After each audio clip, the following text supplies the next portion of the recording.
Every multinational on the planet spent the last 20 years making the same bet. China. 1.4 billion future customers. The biggest consumer market in the history of the human race. Hundreds of billions invested, factories relocated, whole product lines redesigned around one promise: that someday these people would buy our cars, our planes, our perfume, our medicine. 20 years later, the Chinese still aren't buying. This spring, they actually pulled back harder, and I'll show you the numbers. In May, the President of the United States flew to Beijing with more than a dozen of America's most famous CEOs to ask, among other things, that they please get on with it. He came home with a fraction of what he wanted. Over in Europe, BMW, Volkswagen, and Mercedes, which together employ more than 1% of Germany's entire workforce, are watching their China sales melt, while BYD undercuts them in their own showrooms. China sells to the world and buys almost nothing back. The average household there saves over 30% of its income, roughly triple the American rate, and household consumption sits near 39% of GDP, when most big economies run closer to 55%. So why do 1.4 billion people sit on their cash? Ask Beijing, and you'll hear that it's culture.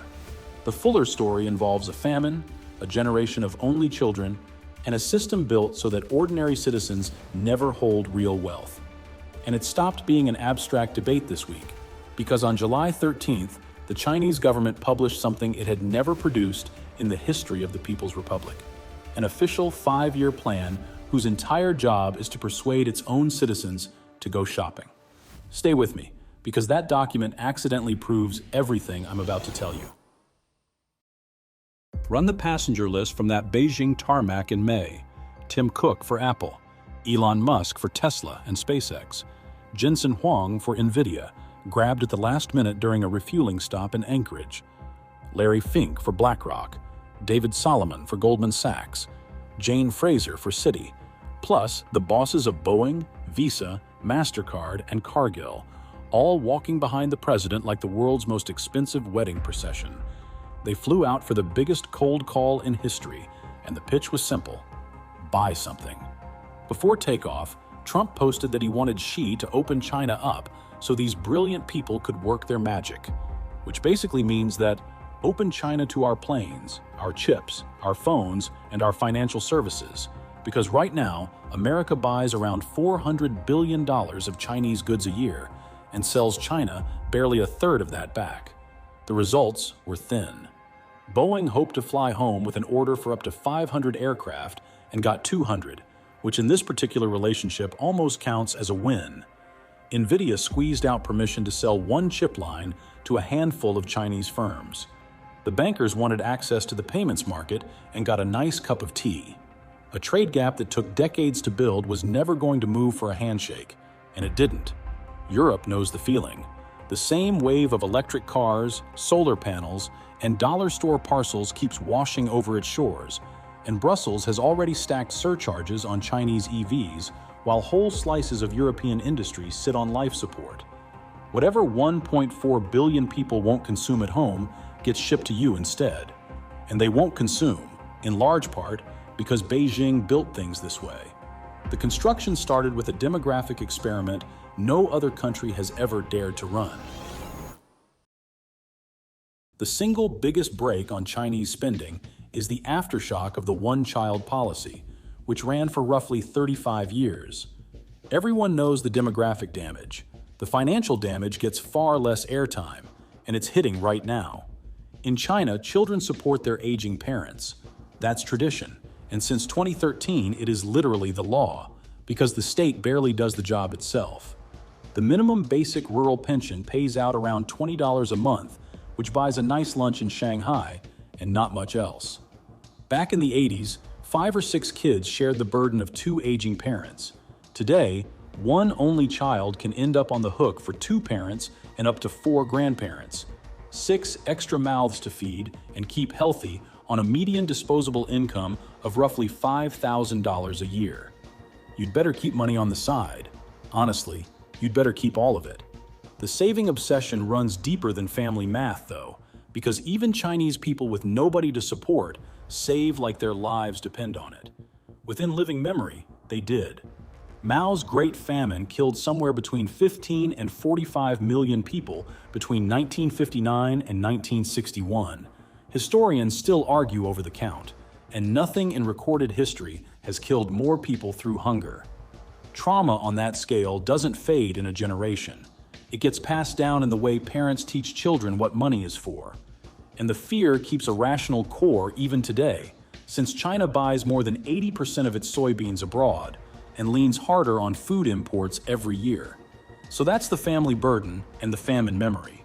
A third force sits underneath both of them, quieter and, I'd argue, more corrosive.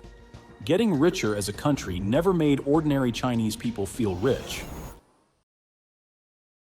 Economists call it the wealth effect, a name that came out of a 1943 quarrel between John Maynard Keynes and a Cambridge rival named Arthur Pigou. When the value of what people own goes up, their homes, their stocks, their savings, they feel richer and spend more, even if the paycheck hasn't moved an inch. When those assets sink, the belt tightens. Few behaviors in economics have been observed more often or more reliably. America runs on it. The average U.S. worker funnels a slice of every paycheck into the market through a retirement account called the 401k, named after a line in the tax code. Roughly 3 in 10 American families owned stock in the late 1980s. Today, it's more than 6 in 10. The account grows, and the worker feels richer. Spending follows. That loop is the engine under the American consumer. China unplugged the engine because there's nowhere good to put the money. The Shanghai Stock Index trades below its 2007 peak, so an investor who bought at the top has now waited 19 years and is still underwater. The most profitable companies in the country, the banks, the energy giants, defense, construction, belong to the state, and their dividends flow up to the party rather than down to households. The American version would be Washington owning J.P. Morgan, ExxonMobil, and Lockheed outright, and keeping every dollar of the profits for itself. So where do Chinese savings go? Into bank deposits paying close to zero, roughly $20 trillion of them, or into apartments bought for lack of anything better, apartments that now sit as much as 40% below their 2021 peak in major cities. Put it together and you get a country of diligent savers who grow poorer for saving. For 30 years, the government papered over that missing consumer with the most spectacular construction binge in human history. When Xi announces 5% growth this year, next year, and the year after, somebody down the chain has to make the number real. For a provincial governor, the shortest path from a growth target to a promotion has never been a lively local shopping street. It's concrete. The scale is hard to hold in your head. China poured an expressway network roughly 2.5 times the size of the U.S. interstate system, most of it inside 25 years, alongside tens of millions of housing units. Every pore moves money, materials, labor, trucking, consultants, and all of it counts toward GDP, whether a human being ever drives that road or sleeps in that tower. Plenty of it genuinely modernized the country. The problem is arithmetic. There's a finite number of people to fill the buildings. That's where the ghost cities come from.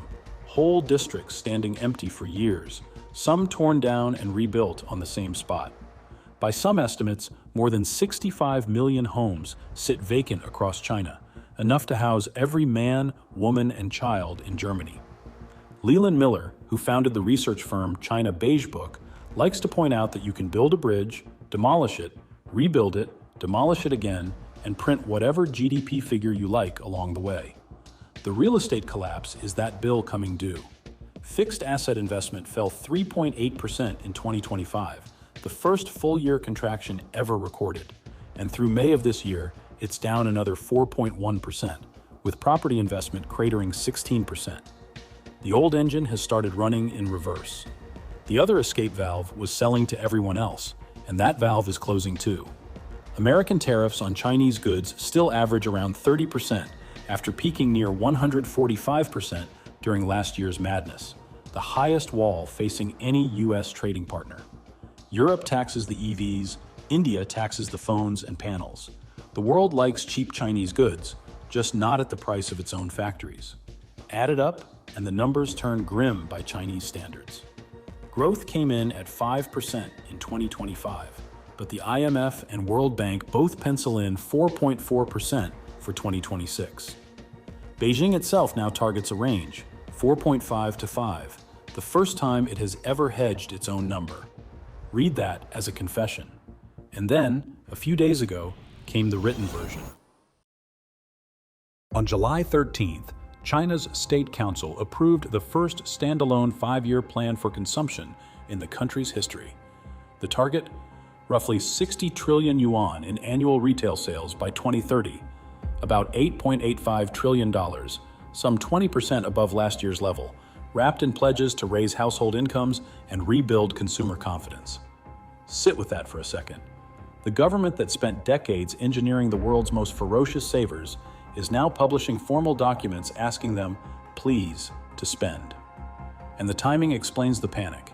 In May, Chinese retail sales fell 0.6% from a year earlier, the first outright decline since late 2022.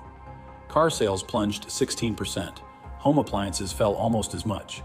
HSBC looked at the wreckage and slashed its 2026 retail growth forecast from 5.2% to 2.8%. Part of the damage traces to the Iran war, jolting energy prices this spring. But a healthy consumer absorbs a shock like that. This one folded immediately.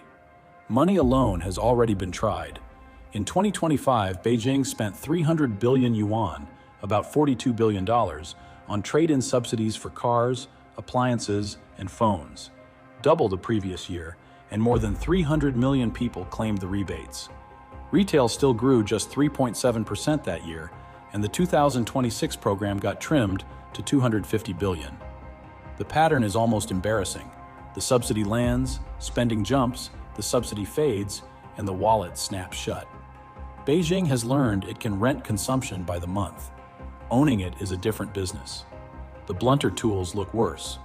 Devalue the yuan to juice exports, and you invite capital flight from the very people with money to move. Fire a giant credit stimulus into an economy where consumer prices barely moved for 3 straight years, and you inflate assets without creating a single new shopper. Which brings us back to that shiny new plan, because what matters is what's missing from it. The actual fix is no mystery, and the IMF politely restates it to Beijing every year. Move state assets and their dividends into household hands. Build a real safety net, pensions and healthcare solid enough that a family no longer needs 6 salaries in reserve. Let the yuan strengthen so that citizens' money buys more of the world. Do those 3 things, and China's consumption could climb from 39% of GDP toward 48%, and the whole planet would feel the tailwind, because China is already the top trading partner of more than 120 countries, roughly double America's count. The new plan promises a shopping target. It transfers no assets, funds no pension revolution, frees no currency. A target is a press release, a pension is power. And that's the tell, because every one of those 3 moves hands money and power from the party to the people. A citizen with a pension, a portfolio, and a strong currency depends a little less on Beijing every single day. And dependence is the product the party actually manufactures. 20 years of pledges to rebalance toward the consumer have produced documents, targets, and subsidies, never the transfer itself. So when Trump lands with his plane load of CEOs, he can shake every hand in the Great Hall of the People. The customer he came to unlock was never for sale. If you're Chinese, or you live in China, your view is worth more than mine. Tell me in the comments what daily life and family budgets actually look like from the inside, and correct me if I got something wrong. That's how this channel gets sharper. One thought to leave you with. Beijing is now publishing plans to make its people spend in the same month its people stopped spending altogether. The last time the world's factory needed customers it couldn't create at home, the 1930s happened. So watch what happens when the tariff walls stop being negotiable. If this video earned it, drop a like. It genuinely helps. Stay sharp, and I'll see you in the next one.